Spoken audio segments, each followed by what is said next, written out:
So, D, in today's era of NIL and transfer portal, the term talent acquisition is used a lot by coaches, the staffs that they put around them to bring this talent in because it's high school talent, it's portal talent.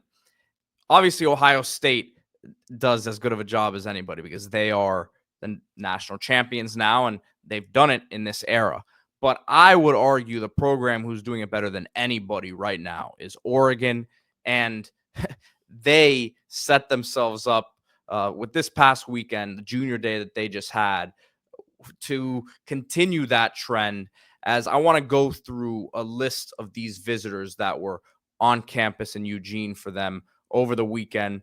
And it's extremely elite. We'll pull up some huddles here and just go down the list. And we'll get into a 2027 name as well. But right off the top here, we have to start with Brandon Arrington, the number 18 player in the country, 6'2", 180, dash he goes by. This is a guy who plays both ways, corner, receiver. He's long, he's tall, he's fast, 10.4 300-meter personal best, can play in the return game. And as I pull his highlights up here, you'll see the speed we're talking about. Yeah, two-way player. To me, I think corner is a more natural fit. I know 247 was saying more receiver. To me, he's a corner, 6'2", 180. You look at his body type, it's gangly. You could see him gaining weight. It's not a frail 6'2". It's a strong 6'2" that can gain some weight. The 100-meter and the 200-meter are just off the charts. He's got a lot of moving parts when he moves around, but he's not stiff. I think he's someone you're going to see him get stronger, even more athletic than he already is. Just the rare 5-star player that I think has a lot of developmental upside. He's got, I think he can make an instant impact, but I think more so than other guys ranked around his place, I think he can get a lot better. And I say that in a good way. From the San Diego area, his competition just is not, I wouldn't say it's elite, but he does what you're supposed to do. He's not soft. He has some strike to him, some physicality to him. He can locate the football. You do see him, when he's playing receiver, I would say he's not a natural plucker of the football. He fights it a little bit, but the speed, once he catches it, is just off the charts. If you look at Oregon, I agree with you, Pete. I think that is the number one talent acquisition program in the country right now when you consider that they're not in a talent hotbed and they can just have guys show up at their door. They got to go and recruit. And when you add guys like, Mekhi Hughes in the portal from Tulane, to Corian Moore, who I think is going to be this year's Jeremiah Smith or Ryan Williams based on instant impact potential. You get guys of that caliber, Naeem Offord, and then some of these names we're going over here as potential Ducks. It's hard to beat what they're doing right now. And I think this player fits in like a glove when it comes to the cornerback position. And who knows, maybe even runs track. I don't know if he's able to do that at a place like Oregon, which is so elite in that department. But man, 10-2 in high school as a junior, you're flying. Yeah, and listen, it's going to be a big-time battle. They've got A&M, USC that they're dealing with. USC, of course, always going to be in the mix for those top guys out that way. But he's a top priority for Oregon right now, and he was there this weekend. So keeping it moving here to a player who's committed to the Ducks, and that's tight end Kendre Harrison out of North Carolina. And this is a really intriguing prospect. So I'll pull up these clips here, and this is a single game highlight, right? So this is not just cherry pick plays, but you see his frame at 6'7", 243, and you're thinking, man, he's this guy who they're going to just throw the ball up to down the field vertically and let him go win jump balls. But this is a really smooth athlete, can do some things after the catch, is for not being fully filled out in terms of his frame, is a willing blocker, seems like a tough player, right? So you see these again. This is a single game clip, but what a smooth looking athlete here. Yeah, Oregon commit, so he's already in the boat. 6'7", 243, 5-star from North Carolina, Greensboro area. So you're talking about, not exactly around the corner for the Oregon Ducks and Dan Lanning. But my notes when I looked at him, man among boys, first thing in the note, very strong build for a basketball player. Sometimes you see these basketball players and they're very much, athletic, but you can knock them over. This guy's got some sturdiness and strength to him. Good speed, beast after the catch. His basketball highlights are just unreal. I mean, this guy's a real basketball player. He's not just a football player out there knocking people around. He can jump. He can play basketball. He's a big-time athlete from a basketball standpoint as well. But I agree with the move to football. I think that's where he fits best. Yeah, and I think when you put the size and strength together, he really, we had some pretty good tight ends last year, but I don't think there were any tight end that had this combination of the height, the physical thickness, and then the speed and physicality after the catch, along with the coordination to go up and get it if he needs to. Go ahead. No, I'm sorry to cut you off, but every time I had to watch, I watched these clips multiple times because you're expecting a stiffness at someone at that size, and I just don't see it with him in terms of that stiff. There's no stiffness. Plucks the ball, makes someone miss, falls forward with physicality. I mean, you just on that one player you just saw right there, you see multiple elements. And I think, again, you had some talented tight ends last year, but they all had holes in their game. This is somebody who, if it all comes together like you think it should with a great developmental staff, you're talking about a first-round pick.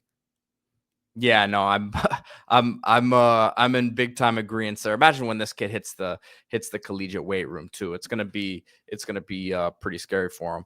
Sergeant Morhew, appreciate you hopping on with us today. And guys, remember to hit that like button and subscribe to the channel. Group Chat Football Live coming at you every day as we break down some of these visitors that were at Oregon over the weekend for their junior day.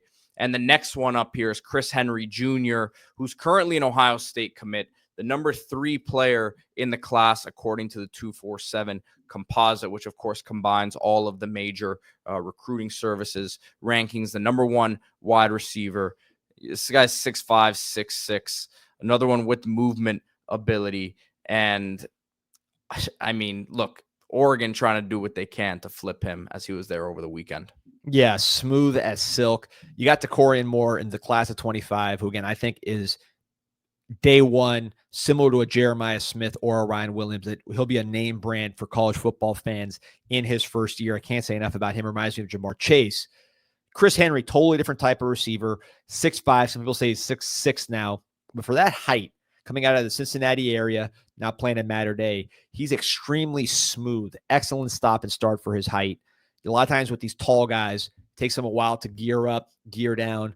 What to me makes Henry special is his ability to stop and start with all those, with those long legs and everything else. Catches the ball with his hands, can accelerate. His father, of course, the late Chris Henry, remember from the Cincinnati Bengals, is why he's from Cincinnati. His sister is a signee on the Ohio State women's basketball team for 24. So that might be able, that might impact Oregon's ability to flip him, depending if he wants to be away from his sister or not. But, if he's obviously taken that visit for a reason, he has interest, and this would be a home run for Oregon, which when you watch the game against Ohio State, there was to me a clear, Oregon had good receivers, and Evan Stewart was out. You'll get him back this year. So there were some reasons for it besides just who's on the roster. But I think there's been a clear difference between what Oregon has at receiver, which is good, and when you have full strength, very good, versus Ohio State, which is consistently elite. So if you start getting the Decorian Moores and the Chris Henrys of the world, now that balance of power shifts.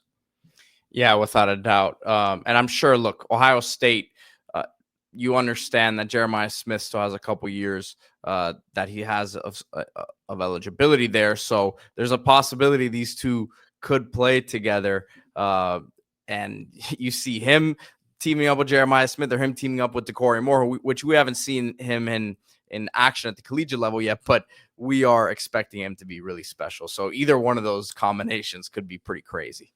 Yeah, no, this is why we say one of the best talent acquisition programs, if not the best in the country. They're going after the big dogs. You win some, you lose some, but you can't catch the fish if the bait's not in the water. So the next player we're going to talk about here, someone who out of all these prospects, probably the least heralded. He's a 3-star recruit currently, but that's Jax Tanner, offensive lineman out of Meridian, Idaho, and he was the Gatorade player of the year in Idaho. So he's playing right tackle here in these clips, probably an interior lineman, but shot put and discus thrower. And Oregon, we understand year after year the offensive line talent that they seem to keep over there. And this is a guy who you see the nastiness come out on tape. Yeah, and that's a cool thing about, look at the twitch too off the line. Yeah, really good athlete. when you're a national program like Oregon, you can go anywhere. Idaho really, in terms of in the big picture, is not that far from Eugene compared to some of these other places that they're going to get to grab players. And you see with Tanner, the track and field background, the shot put, the discus, you see that power in his hands. He's not overly tall. He's tall enough. Interior, he's fine. And he has that body type where you can see him putting on some weight, right? He's listed at 275. He looks like a lean, athletic 275. And you cannot fix that finish, or you can't coach that finish and that aggressiveness if it's not there.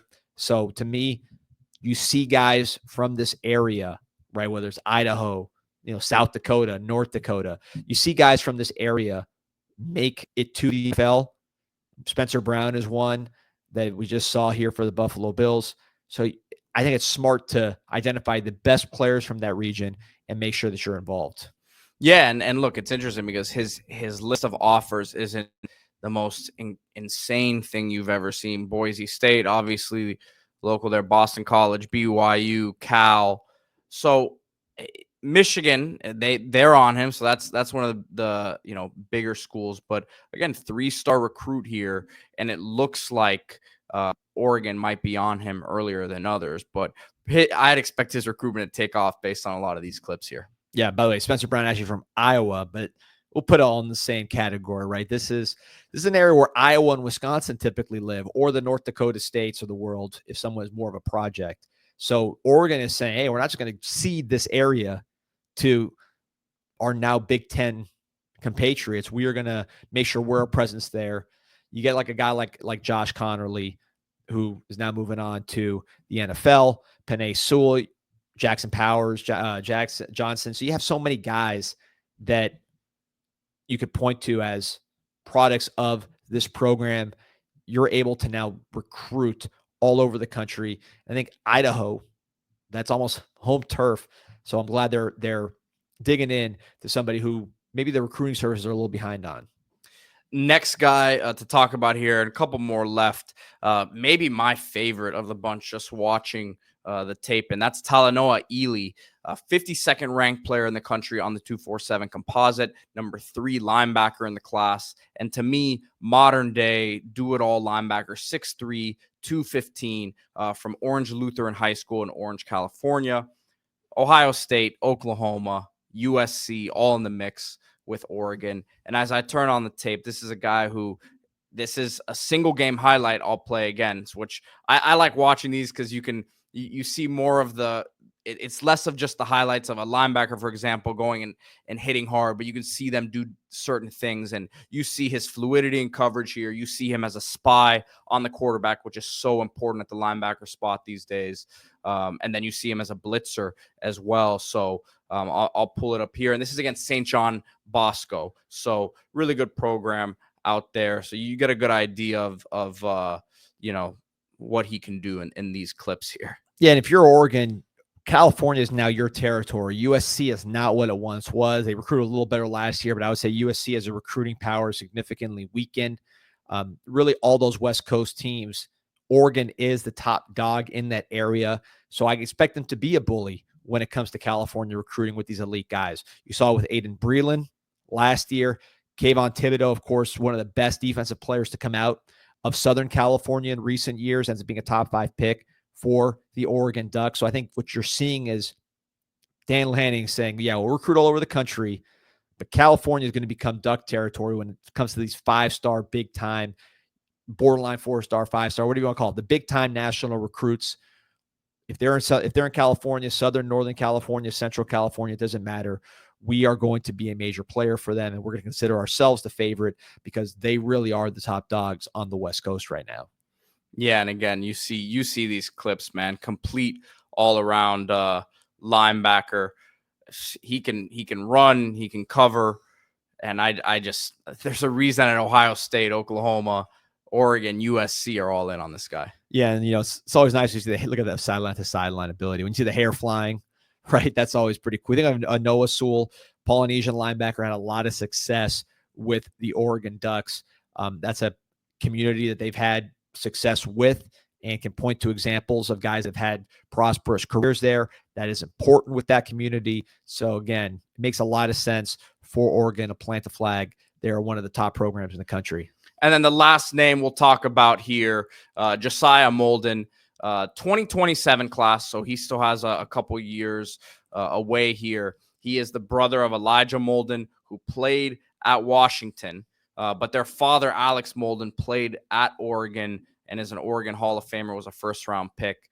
And Josiah is this number 68 player in the country, number 9 corner, number 1 player in the state of Oregon, which if you're Oregon, you want to have that feather in your cap, get the best player in the state always. But as I pull up the tape here, this is a feisty, physical corner, a willing tackler, and someone you can just tell by the tape it has high football IQ, which no surprise considering his dad played and was a first-round pick, and his brother is doing it at a very high level in the NFL as well. Yeah, it's funny. I remember when Alex Molden got drafted. This is when I first started really following the draft. I'm almost 40, so it's been a while. But his dad was a hell of a player. I want to say he was a top 10 pick at the cornerback position. This is when Oregon had the old green and yellow uniforms. Not when they had all the combos that they have today. But you talk about the cornerback position, right? Naeem Offord, some of the guys that Oregon has brought in on the outside. This would be a tremendous fit for them. I think it's a no-brainer, obviously, given the ties. You did lose his other son, so it's not a guaranteed get. But, I mean, with the way Oregon's recruiting and the fact they got him on campus early with so many other big-timers, it makes a lot of sense. He's already wearing the green uniform, right? Kind of looks like Oregon Duck colors already. But you see, this is a natural corner, the change of direction. Look at the finish with the explosive tackle. A lot of you see this, right, with the sons of great cornerbacks. We've seen it here in South Florida. It seems like a program like American Heritage down here in South Florida, all these first-round cornerbacks, second-round cornerbacks, their sons follow in their footsteps, like Pat Surtain and others. So this is someone who's been well-schooled, well-coached, has the genetics, already showing it at a younger age. And if you're Oregon, you don't have a ton of legacies, maybe like some of these other programs, but this is one you got to get. Well, it's such a technique-driven position, right? Obviously, we see a lot of great athletes who pick it up later in their career, so to speak. Maybe they were receivers primarily, and they flip over to that side of the ball. And once they get that technique down, so if you have it, and you see the football IQ, you see the eyes, and I mean he plays with that physicality. He's not the biggest corner in the world, but he definitely plays like it. Yeah, his brother was very much a complete cornerback. And that's one thing, you watch Washington maybe here because there are those ties. Washington's had a lot of success producing defensive backs, probably, I'd say certainly more than Oregon over the past decade or so. So maybe watch that. But to me, if you're Oregon, if you're rolling, this is like low-hanging fruit to you with the kind of big game hunting you're doing at some of these other positions in some of these other regions.